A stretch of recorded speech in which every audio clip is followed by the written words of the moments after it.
General for the state of Delaware and the son of the Vice President of the United States. Please welcome Beau Biden. Beau. How are you, sir? Great to meet you. Good to meet you. How are you? I'm great.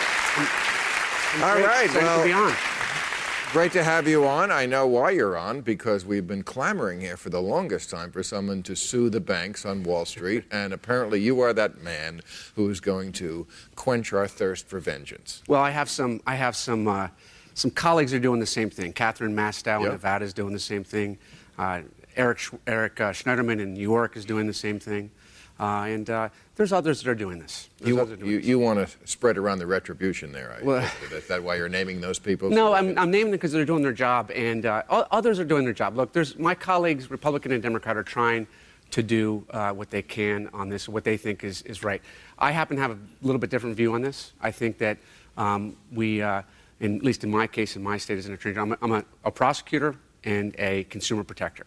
And that's why we filed the lawsuit we filed last Thursday, against a pretty arcane little acronym of a company called MERS. It's a Delaware corporation, and it has 50 employees. What isn't a Delaware corporation? Well, not much. Yeah. For this to come from Delaware is kind of odd, because I think a lot of people would say, that's one of the loopholes in our system, is that all these I think of like half the publicly traded corporations in America are registered in Delaware, even though there's really no one in the office except a monkey and a fax machine. Well, look, the reason corporations are in Delaware is because we got the best courts in the country in terms of being able to deal with complicated business matters. Wow. But the reason, look, we filed this complaint in the Chancery Court, which is the finest court from my perspective in the nation, alleging that MERS, which was created by the banks and Fannie and Freddie, what they did in 1995 is they basically privatized our residential mortgage recordation system.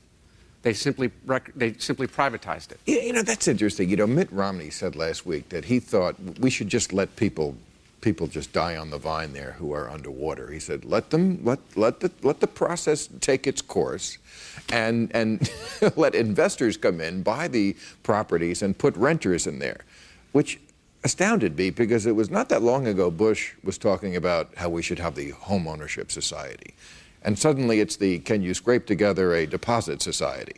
Well, and that's what we've seen. We have, as my colleagues have all over the country, these workshops where people show up hours in advance on mortgage foreclosure help.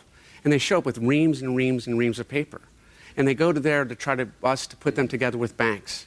And the banks don't have the paperwork that they demand that the borrowers bring to them. That's what's at the heart and soul of what happened in this issue. This company, It's not Fannie and Freddie, because that's every conservative who comes on this show says, I heard Bloomberg, who's, not a frothing right winger. I heard him say the other day, you can't blame the banks. This is all about Fannie and Freddie, and these people. Congress was forcing the banks to give people mortgages who were on the cusp. What's the truth there? The truth is, there's a lot of blame to go around. And there's Fannie and Freddie have exposure on this. I'm the Attorney General of a little state called Delaware, and I focused on MERS, which is a Delaware corporation, as I said, that has 50 employees who are in charge of trying to keep track of 30 million mortgages in America. 50 people keeping track of 30 million. You ask yourself why we have a foreclosure crisis. It begins there. My perspective. Yeah, isn't it? If it was just about housing, it wouldn't be that giant a crisis. It's that the banks took side bets on failure, isn't it? That's something new in America, is it not? Well, it is. It's okay. We all want capitalism. I am not a communist. I'm not.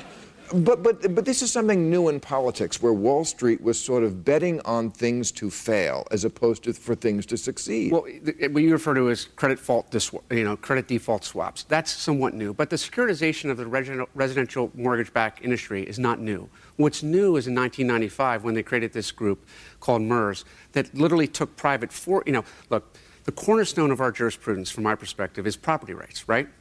And what we did is we had recorders of deeds offices around the country where you could go and a farmer could walk down and see what they owned, what the meets and bounds were, and who had an interest in it. What we did in 1995, the banks got together with Wall Street and Fannie and Freddie and said, look, that's just too slow and cumbersome of a process. We're going to sell this stuff. We're going to securitize it. We're going to separate the difference between the separation from the borrower and the investor is about 8, 7, 10 transactions wide. And in order to do those transactions, to sell your mortgage down the line to a pension fund in Nebraska or Norway, what they did is they said, look, it's too cumbersome to go to the Recorder of Deeds office. And so we have to create our own. We're going to privatize. We're going to keep track of it ourselves. And they screwed it up. They literally lost track of who owns what. Yeah, so you now got people coming to my state and what we found in our investigation. They don't even